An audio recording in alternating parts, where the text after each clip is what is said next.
tutti grazie di Giordano, sono mezzo milione di grazie. E lui non dice grazie per niente, sia chiaro. No, grazie e buongiorno a tutti voi. Saluto il sindaco e tutti, ma in particolar modo volevo ringraziare per la presenza l'amministratore delegato di RFI, che non è proprio una roba da tutti i giorni averla qui. La salutiamo con un grande applauso di benvenuto alla dottoressa Fiorani. Poi l'ingegnere Macello, che emana tutta la nostra alta velocità, e la pretellina che dalla stazione di Mestre va all'aeroporto, per la quale abbiamo fatto una battaglia per averla. Anche questo è, come si può dire, il risultato di avere le Olimpiadi, perché qua ingegneri, dottoresse, sono tutti, qua c'è ancora qualcuno che si chiede qual è il beneficio delle Olimpiadi.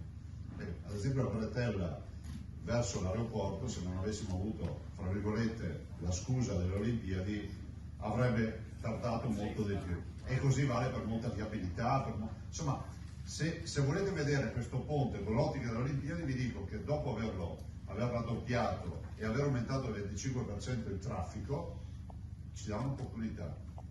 La Padova-Belluno senza la rottura di carico. Oggi noi rompiamo il carico a Montebelluna, quindi per le Olimpiadi, scrivetelo, avremo il treno che porterà da Padova a Belluno direttamente, senza mai scendere, senza mai avere una rottura di carico. Questo è uno dei tanti vantaggi. Capite che se tu aumenti di un quarto la possibilità di traffico in questo tratto, che è nevralgico, perché comunque riguarda il Padovano, riguarda comunque una città metropolitana, cioè una città importante, in un contesto super industrializzato e super antropizzato, significa che dai più servizi al territorio.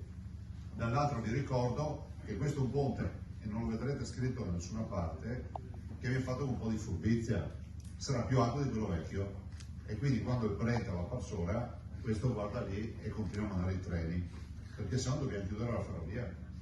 Questo altro piccolo vantaggio che è enorme poi come punto di ricaduta. 40 milioni di euro, scrivetelo, 40 milioni di euro. No, perché ogni tanto vedo in queste ore, vedo che scrivono, no, perché se date l'autonomia al Veneto si accentuerà il divario. Ma se pensate di analizzare questa frase, mutuo complimenti che ha fatto sia l'amministratore delegato che l'ingegnere Macello, se pensate a questa frase è una contraddizione nei termini. Cioè, se tu dai l'autonomia a qualcuno, aumenti il divario rispetto a qualcun altro, ma se qualcun altro ha i servizi che gli dà lo Stato oggi, vuol dire che lo Stato è meno efficiente di quel qualcuno che cresce di più.